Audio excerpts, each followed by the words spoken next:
It is early August, 1781.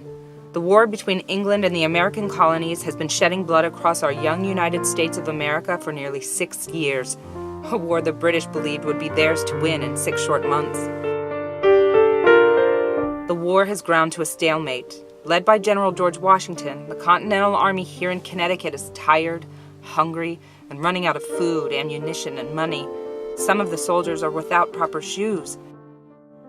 My name is Abigail Webb, and I am the wife of Joseph Webb, Jr. General Washington and 8,000 troops of the Continental Army, as well as French General Rochambeau and his garrison of 7,000, occupy our home and farmland in Wethersfield, Connecticut. I cook, clean, and do the washing of the general's clothing. Because I am a woman and nearly invisible to the officers as I go about my chores, I reluctantly overhear their plans for battle.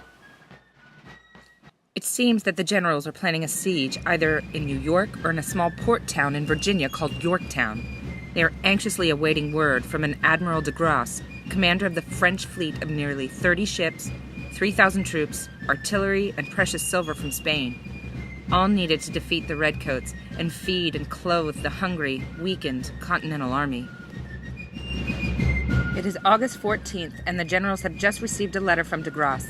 He and his fleet will sail to the Chesapeake Bay to offer support to the armies of Washington and Rochambeau if they will meet the fleet there. Plans are made to march to Yorktown immediately.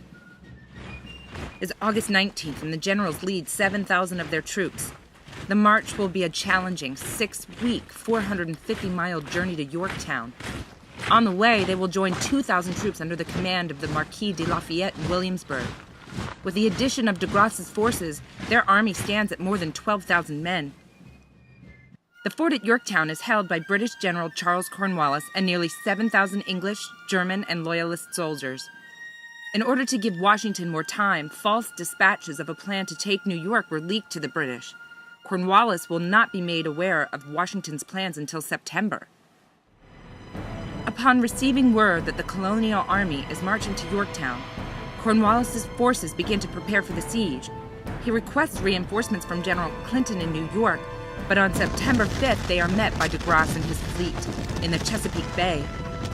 A brief 2-hour battle ensues, but the British fleet is no match for de Grasse, and the British tack sail and return to New York.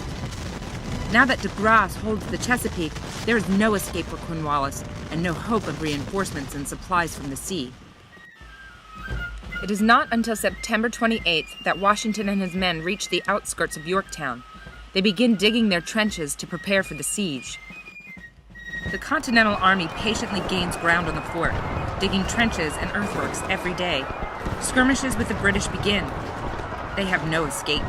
It is Rochambeau's plan to starve them into surrender. With all hope of British reinforcements lost, Cornwallis has no choice but to surrender his position to General Washington. He does so finally on October 17th. Although skirmishes with the British forces continue, the battle for Yorktown is the final major battle of this American Revolution. The Treaty of Paris will be signed in 1783, giving our United States of America its sovereignty from the tyranny of Britain.